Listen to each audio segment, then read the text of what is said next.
260 characters shorter than the messages you sent yesterday, and at the center of them sits the most misread word in all of Buddhism, emptiness.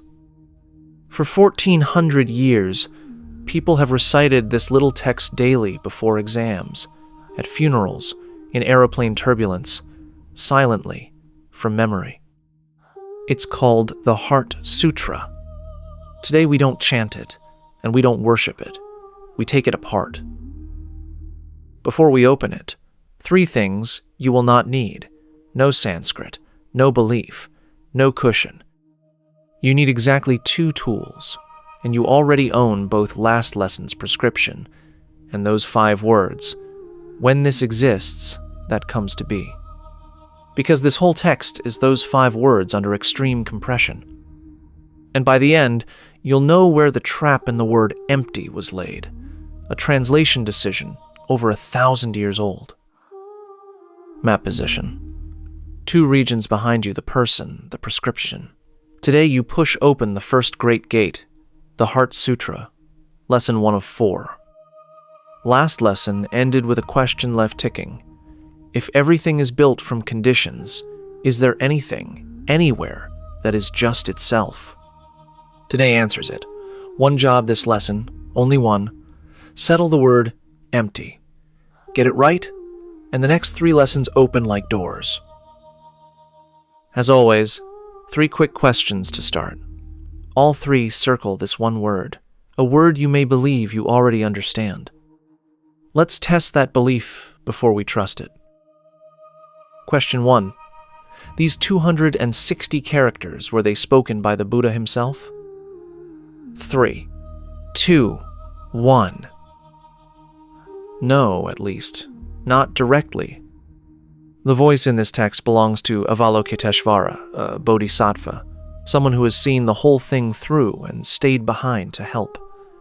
East Asia knows this figure as Guanyin, the embodiment of compassion. The listener is Shariputra, the star student of the class. And the Buddha? In the room the entire time, deep in meditation, saying nothing. That staging is deliberate, and we'll come back to it. Why does the Buddha sit silent while someone else teaches? Because the arrangement is the lesson. Wisdom isn't a command handed down from the top. It's born the moment you see something for yourself. Avalokiteshvara's name means, roughly, the one who looks and is free. Not just a statue on an altar, a state of being, given a name, demonstrating live. Look all the way through, and the grip loosens on its own. Question 2. The most widely used Chinese version of this text, who translated it? You met 2 of these men in lesson 0. A. Kumarajiva, the great translator of an earlier age. B. Xuanzang. C. Huineng, the kitchen worker. 3, 2, 1. Xuanzang, the real man behind the monk in the Monkey King legend, Journey to the West. The real version had no magical bodyguard. He smuggled himself across a closed border, alone, walked the desert, and came back 17 years later with over 600 scrolls. The tradition says that in the desert, at his most terrified, the text he recited was this one. The 260 characters in your hands were paid for with a life. Why the Heart Sutra? Because it's the heart of something enormous. There's a whole family of texts on this subject, the perfection of wisdom literature, 600 scrolls, a stack taller than you, all circling the word empty. The Heart Sutra is that entire library distilled to a single espresso shot. Every character in it is load-bearing, so we go slowly. Question 3, and yes, I'm deliberately rerunning a question from lesson 0. Empty. Does it mean nothing exists, nothing is real, nothing matters? Last time, you only had to answer it. By the end of today, you'll have to be able to explain times it. 3, 2, 1. Of course not. But here's the harder question hiding underneath. If empty doesn't mean nothing, then what on earth does it mean? That is today's main course. So put the quiz down. We're going to run a thought experiment on an actual piece of your furniture. Your table, we're going to take it apart. Empty doesn't mean nothing, you can recite that now, but reciting a line and using it are different skills. The difference? Reciting is carrying a map in your pocket. Using is having walked the road. So today runs not on belief, but on you dismantling something with your own hands. Find a table, any table. Do this with me, for real. Put your palm flat on the nearest solid surface, a table, a desk, the arm of your chair. Press down. Feel that? Solid, dependable, unarguably times there. Now, hand still on it, the silliest question of this entire course. Where, exactly, is the table? You'll say, it's the whole thing, obviously. Fine. Let's take the whole thing apart. It's obviously just a thing. I know how the question sounds. But this ridiculous-sounding question sits dead center of Buddhist philosophy. You've spent your whole life assuming a thing is a thing, and never once opened the box to check. The Buddha's whole method is having the nerve to ask what everyone else agreed not to ask. Right. Screwdriver out. Disassembled. 1 board, 4 legs, 8 screws the same flat pack. It arrived as if you bought it where most of us do. And notice what just happened. The table has vanished. The board is not a table. A leg is not a table. A screw is certainly not a table. So, the table that was here a moment ago, where did it go? Let's be precise about what we're hunting. The technical term is own nature, a core by which a thing exists all by itself. To have one, a thing must pass 3 tests. Independent, relying on nothing else. Unchanging, unable to come apart. Self-made, needing no assembler. Hold the table up to those 3 rulers. Independent? No, it leans on its parts. Unchanging? No, you just dismantled it. Self-made? No, someone built it. Possibly you, possibly with tears. 3 tests, 3 fails. And this searched for a core and found none. Precisely that is what Buddhism calls empty. Pause here and genuinely think about it. Every single part is not a table yet put them together, and a table appears. So where does the table actually live?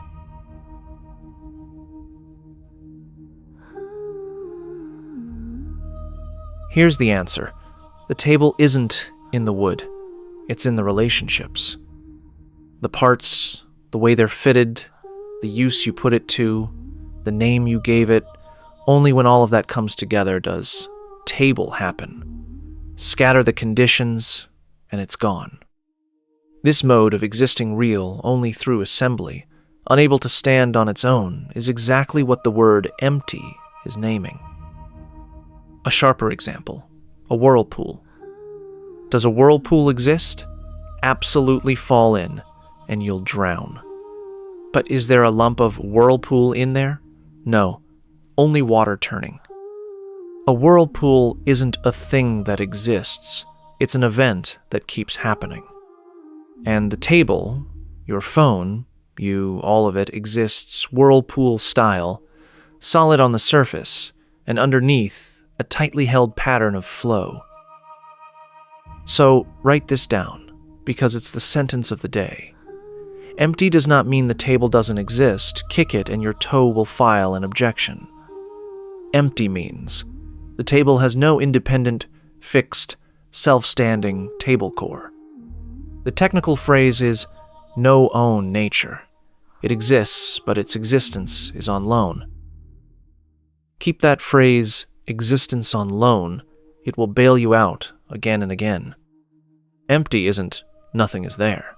Empty is Everything that's there is borrowing parts, relationships, the name you lend it, which is exactly why change is possible at all. With own nature, a stone would be a stone forever, and nothing could ever be fixed.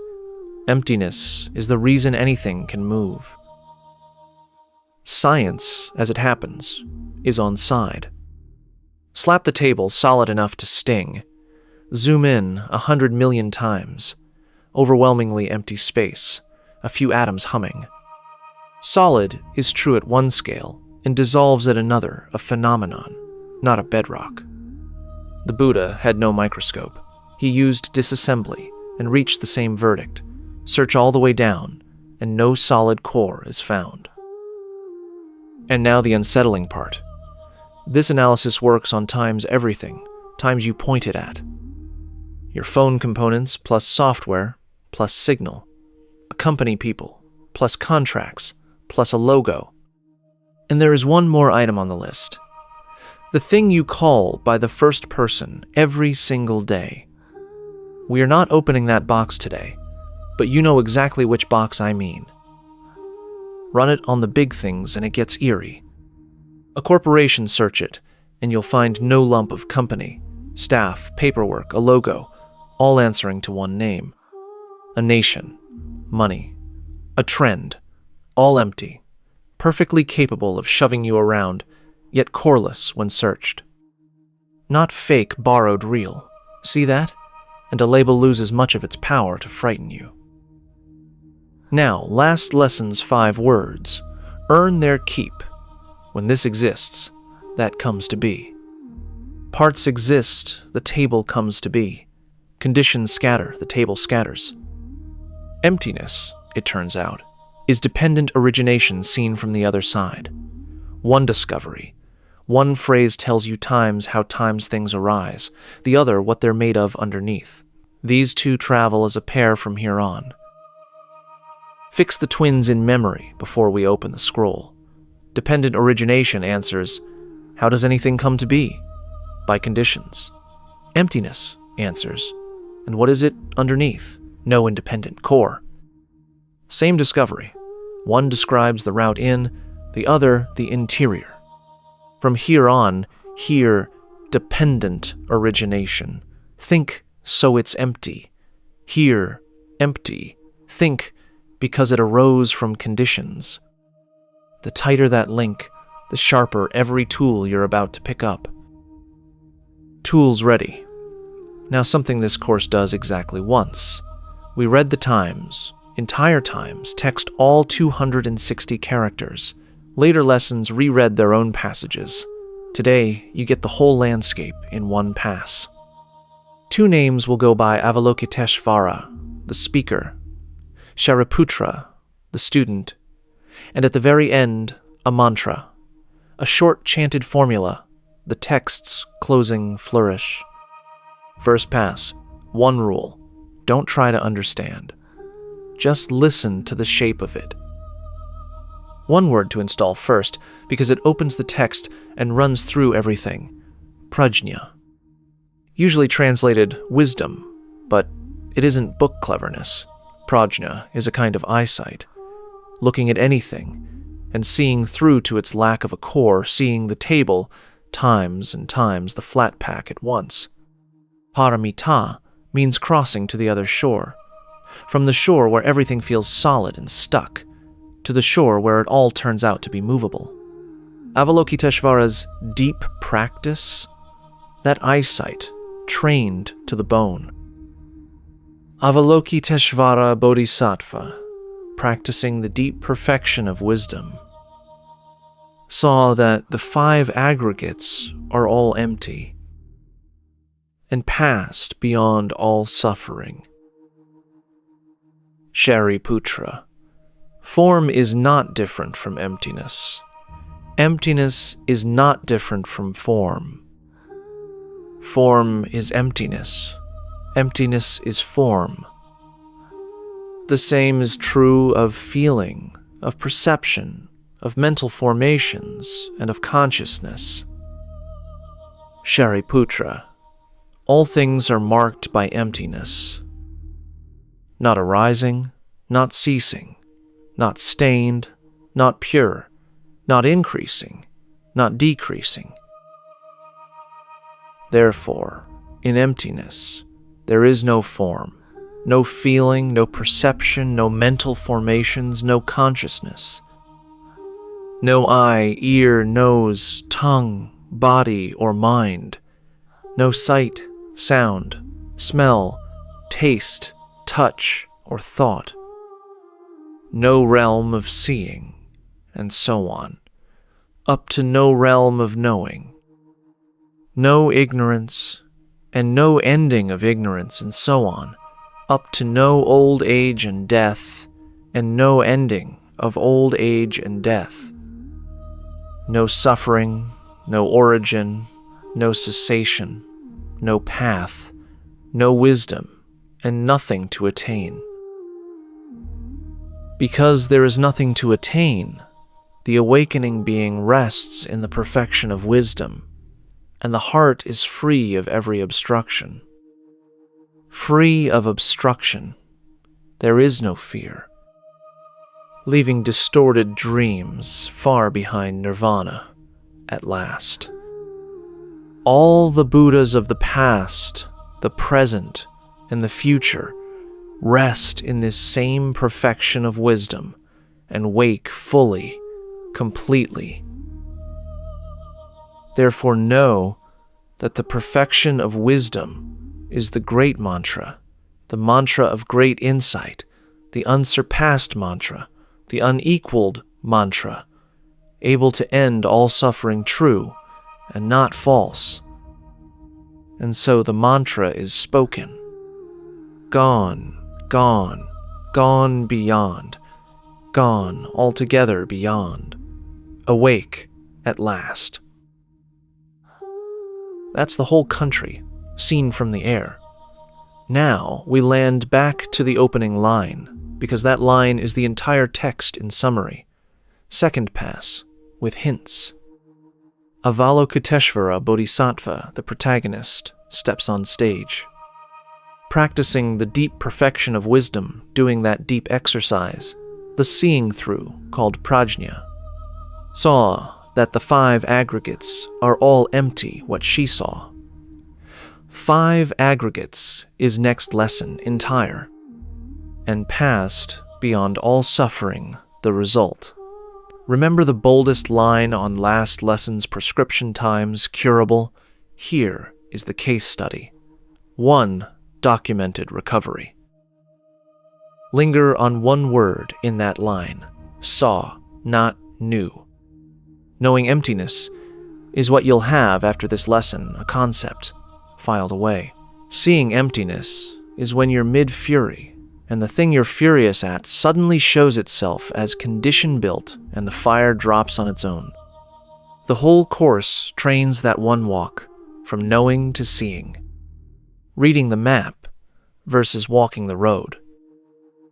Remember the 3 marks from Lesson 0, Line 2. All things are without a fixed self. After the tabletop, you can finally explain it. All things, everything assembled. No fixed self, no independent core inside. 3 marks, dependent origination, emptiness, 3 vocabulary words, 1 discovery. The tools are clicking together, and that click is the course working. One more turn of the screw. The 3 marks say, no fixed self. Dependent origination says, when this exists, that comes to be.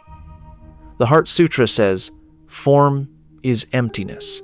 3 sentences, different texts, different centuries, one finding, nothing anywhere holds an independent, self-standing core. You aren't learning 3 doctrines. You're seeing one fact from 3 angles. The West heard an echo too. 2,500 years ago, Heraclitus said you cannot step into the same river twice the water has already moved on. He touched the flowing and stopped there. Buddhism takes one more step. The times you times doing the stepping is flowing too. Not only is the river empty, so is the one admiring it. Which brings us to the most famous sentence in the text, arguably in all of East Asian literature. Form is not different from emptiness. Emptiness is not different from form. Form is emptiness. Emptiness is form. Also, the most abused sentence printed on posters, inked on arms, wheeled out to mean, nothing matters, let it all go. None of that is what it says. Let's read what it says. Why, 4 clauses, isn't that the same thing 4 times? No. Each clause bolts shut a different escape route. Form is not different from emptiness. Don't treat matter and emptiness as 2 separate realms. Emptiness is not different from form, and don't swing the other way, making emptiness a mystical something hiding times behind times matter. Then the last pair welds it. Form is emptiness. Emptiness is form 2 descriptions of one thing. Walk through all 4, and no wrong exit is left open. Quick check. In this sentence, what does the word form cover? A. Shapes and colors. B. Physical beauty. C. All matter everything with shape, mass, and surface. 3, 2, 1. C. Form means the material world, full stop, mountains, cups, phones, and the body you're sitting in. So the famous sentence says, matter and emptiness are not 2 things. Not emptiness lurks behind matter. Not matter is an illusion, 2 ways of pointing at one fact, the table and the flat pack, in a single glance. Now a structural pillar, because everything ahead rests on it. Buddhism runs 2 levels of truth, and both are times true. Everyday level. The table is a table. Eat your dinner, pay your rent, stop at red lights. Ultimate level. Search it, and no table, core, is found empty. The 2 never collide. In fact, it's times because times the table is empty, nothing about it welded shut that it can be built, used, repaired, and passed on. Emptiness doesn't confiscate your life. It removes one misunderstanding, that any of it was ever solid all the way down. 2 big traps to disarm here. Trap 1. So nothing is real, we're in the Matrix. No, kick the table. The pain is fully real. Things are real, times conditionally times real. Borrowed real, but real. Trap 2. The pop nihilist reading, it's all empty, so nothing means anything. Also no, and we'll bury that one properly before the end. Here's the best analogy in the business, and you've been holding it since lesson 0, the wave. Does a wave exist? Certainly. A wave can drown you. But try to lift it out of the ocean and carry it home. You can't, there is no independent lump of wave. A wave is a shape water is making. Form is emptiness. The wave is water. Emptiness is form. The water, right now, is waving. You don't flatten the wave to find the water. Seeing both in one glance, times that times, is seeing through. One more for your pocket, the rainbow. Is it there? You've photographed it. Now walk over and grab it. What's in your hand? Nothing a rainbow is sunlight, water droplets, and your exact angle of view, agreeing for a moment. Move your feet, and it's gone. Form is emptiness.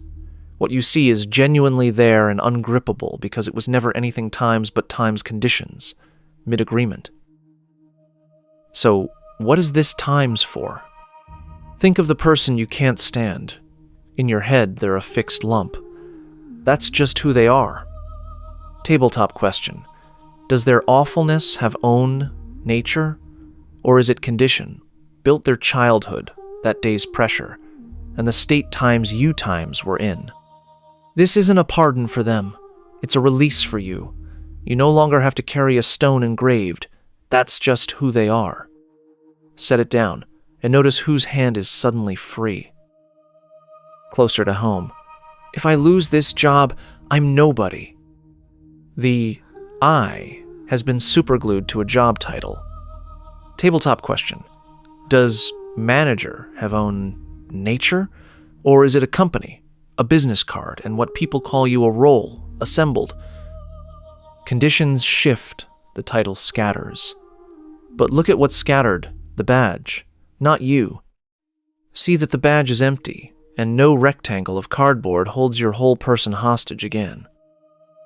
And the one in every comment section, this relationship will always be like this. You've frozen it into a solid object and pre-written the ending.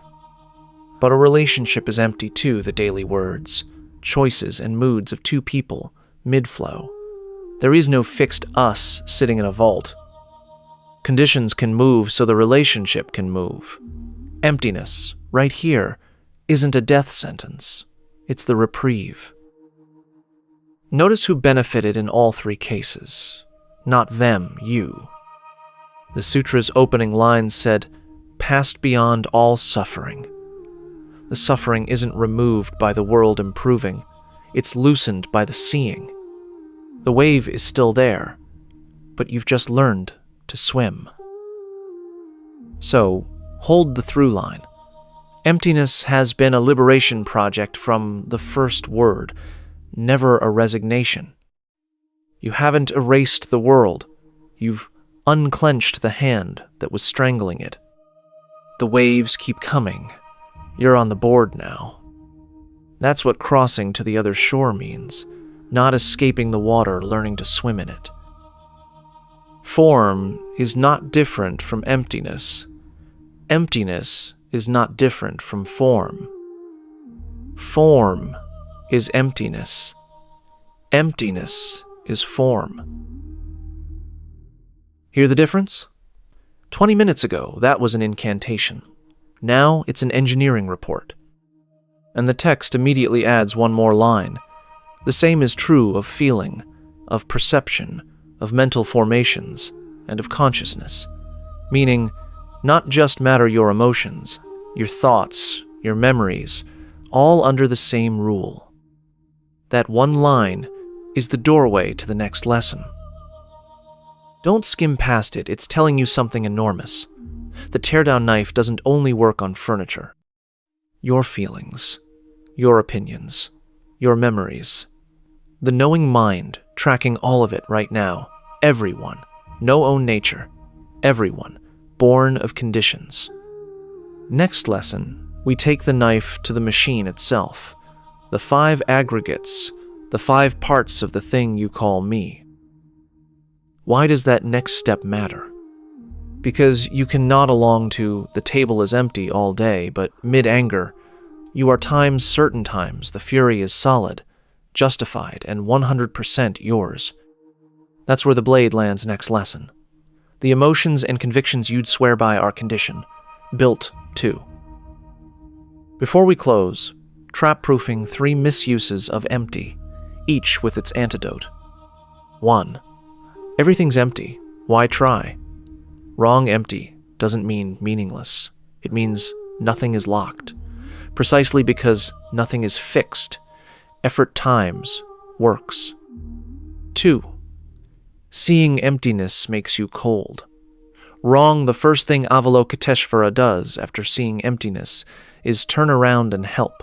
Compassion isn't cancelled by emptiness. It's what emptiness produces. 3. Got it, I understand. Emptiness now. Careful. Understanding is the map. Seeing is the road. You've read the map beautifully today. The road is the rest of the course. And now the payoff from minute 1. Why is empty equals nothing such a stubborn trap? Because it was built in twice. When Buddhism entered China, there was no ready word for the Sanskrit shunyata. So early translators borrowed the Taoist word for nothing. Scholars call it concept matching. That loan word came preloaded with a flavor of void, and it has warped the reading for 1,400 years. Then English did it again. Emptiness, an empty fridge, a blank void, a second trap in a second language. So if you hear empty and think nothing. That was never you being slow. The trap was laid centuries before you arrived, and a scene trap doesn't work anymore. One last warning. Don't turn emptiness into a weapon. Not, it's all empty anyway when you don't feel like doing the work. Not, everything's just conditions when you owe an apology. Emptiness is for loosening your own grip, not for dodging responsibilities or winning arguments. Someone who has genuinely seen it doesn't go cold. They go softer because they've seen that everyone, everywhere, is squeezed by conditions too. Pause here 1 honest minute. What in your life have you filed away as solid one lump, no moving parts, never going to change? A job? A relationship? Or a label? I'm just the kind of person who...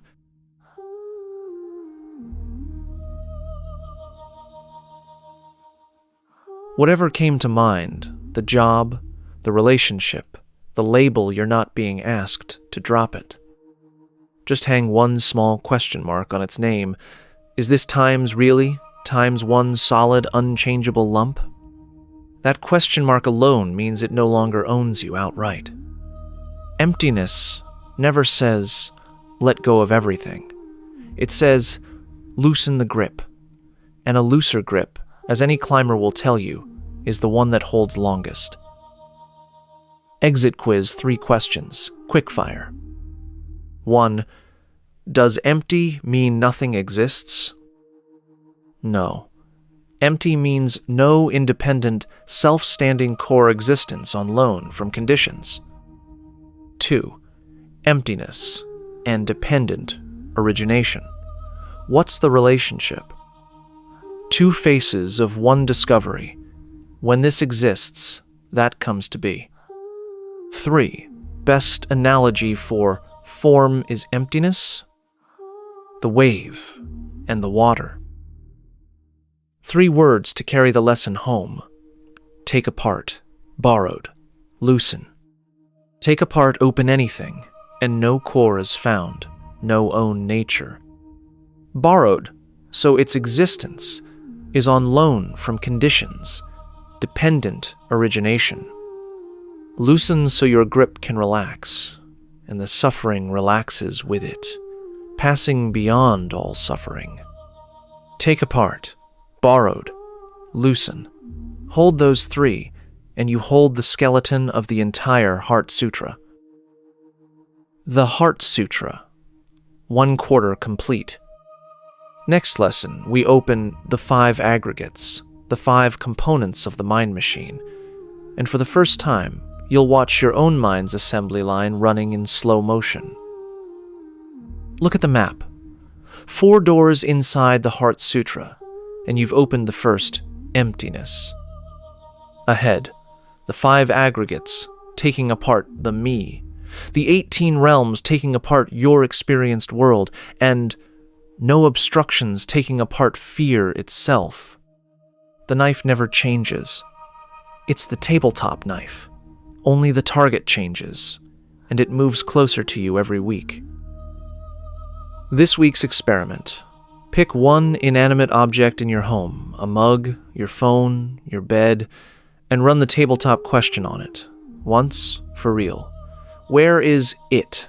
In the parts? The function? The name? Keep going until you catch yourself grinning at a mug. That grin is the experiment succeeding. Next week, same knife, far more interesting target, your own emotions. One thing to remember, the goal is times, not times to feel the mug doesn't exist. The mug stays a mug, it holds your coffee tomorrow. The goal is to see once with your own eyes which parts and conditions are currently agreeing to be called a mug. If it works, a strange lightness follows things you'd filed as solid, turn out to have hinges. That lightness is emptiness, handing you its gift. And tell me in the comments which solid thing came to mind at the pause, the job, the relationship, or the label. No wrong answers. I read them all. If you're walking on, subscribe and turn on notifications next lesson. The machine of me comes apart on the bench. This is Dharma Decoded, and remember, the wave is water.